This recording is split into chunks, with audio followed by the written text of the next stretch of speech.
اعوذ باللہ من الشیطان الرجیم بسم اللہ الرحمن الرحیم اللہم صلی علی محمد وعلی آل محمد۔ حضرت علی رضی اللہ عنہ کے فیصلے، کتاب اہل سنت، صفحہ نمبر 81، غلام کا آقا کو قتل کرنا۔ ابو القاسم کوفی سے منقول ہے کہ ایک مرتبہ حضرت عمر کے پاس ایک غلام لایا گیا کہ اس نے اپنے آقا کو قتل کیا ہے۔ حضرت عمر نے غلام سے پوچھا، کیا تو نے اپنے آقا کو قتل کیا ہے؟ غلام نے کہا، بالکل قتل کیا ہے۔ حضرت عمر نے فرمایا، تو نے کیوں قتل کیا ہے؟ غلام نے کہا، بات یہ ہے کہ اس نے اپنے مالکانہ حقوق سے ناجائز فائدہ اٹھاتے ہوئے مجھے دبوچ کر خلاف فطرت بدفعلی کی ہے۔ حضرت عمر نے حکم دیا کہ اسے قتل کر دیا جائے۔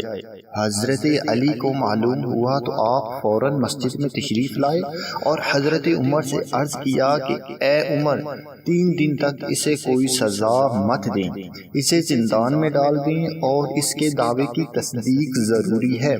حضرت عمر نے کہا، جب وہ خود اقرار کر رہا ہے تو پھر تصدیق کاہے کی؟ حضرت علی علیہ السلام نے فرمایا، اس کے آقا پر الزام کی تصدیق ضروری ہے۔ حضرت عمر نے کہا، میت سے کیسے الزام کی تصدیق ہوگی جبکہ وہ دفن ہو چکی ہے؟ حضرت علی علیہ السلام نے آقا کے ورثہ سے پوچھا، تم نے مقتول کو کب دفن کیا؟ انہوں نے جواب دیا، ابھی اس کے دفن سے فارغ ہو کر قاتل کو دربار میں لائے ہیں۔ آپ علیہ السلام نے فرمایا، اگر اس کا الزام درست ثابت ہوا تو کیا تم اس مقتول کے عوض قتل کرو گے؟ حضرت عمر نے فرمایا، اگر الزام درست ثابت ہو جائے تو کیا یہ قاتل نہیں رہے گا؟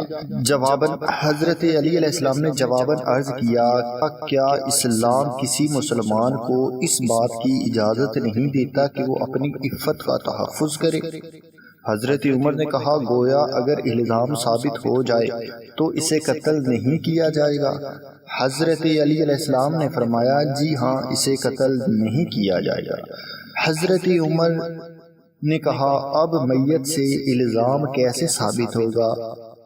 حضرت علی علیہ السلام نے عرض کیا، 3 دن تک نہ غلام کہیں جائے اور نہ آپ، اسے 3 دن زندان میں رکھیں گے، تیسرے دن خود بخود یہ الزام ثابت ہوگا یا اس کا دعویٰ غلط ثابت ہوگا۔ اگر الزام ثابت ہو گیا تو غلام بری ہوگا اور اگر دعویٰ غلط ہوا تو اسے قتل کر دیا جائے گا۔ تیسرے دن حضرت علی علیہ السلام مسجد میں آئے، آپ نے حضرت عمر کا ہاتھ تھاما اور مقتول کی میت پر آ کر ورثہ سے پوچھا، کیا مقتول کی قبر یہی ہے؟ انہوں نے عرض کیا، جی ہاں، یہی قبر ہے۔ آپ نے فرمایا، ذرا قبر کھودیے۔ لوگوں نے قبر کھودی، جب لاحق تک پہنچ گئی تو آپ کو آگاہ کیا گیا کہ آپ نے فرمایا، میت کو قبر سے باہر نکالو۔ انہوں نے قبر میں دیکھا تو انہیں کچھ بھی نظر نہ آیا، میت وہاں موجود نہیں تھی۔ آپ کو بتایا گیا کہ قبر میں کچھ بھی نہیں ہے۔ آپ نے بآواز بلند 3 مرتبہ اللہ اکبر کہا اور فرمایا، میں نے نہ کبھی جھوٹ بولا ہے اور نہ کبھی جھٹلایا گیا ہوں۔ میں نے اپنے آقا مولا نبی کریم صلی اللہ علیہ وآلہ وسلم سے سنا ہے، وہ فرماتے تھے، میری امت میں سے جو بھی قوم لوط کا عمل کرے گا اور اس حالت میں مر جائے گا، اسے قوم لوط جیسے عذاب سے میری امت ہونے کی بدولت مرنے کے 3 دن بعد تک مہلت ہوگی۔ مرنے کے تیسرے دن بعد وہ اپنی قبر میں نہیں رہے گا، ملائکہ اسے وہاں سے اٹھا کر قوم لوط کے پاس پہنچا دیں گے۔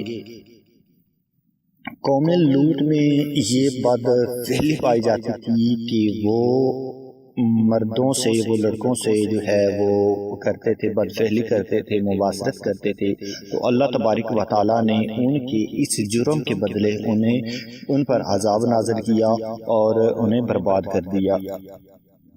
تو اب اگر کوئی بھی نبی کریم صلی اللہ علیہ وآلہ وسلم کا امتی ہو اور وہ بد فعلی کرتے ہوئے قتل کر دیا جائے اور اسے دفن کر دیا جائے تو 3 دن کے بعد، ٹھیک 3 دن کے بعد اس کی جو لاش ہوتی ہے وہ فرشتے قبر سے نکال کر اسے قوم لوط کی قبروں میں جا کر ڈال دیتے ہیں جہاں قوم لوط کو دفن کیا گیا، جہاں وہ غرق ہوئے ہیں وہی ان کے پاس جو ہے فرشتے اس میت کو پہنچا دیتے ہیں۔ اللہم صلی علی محمد وعلی آل محمد۔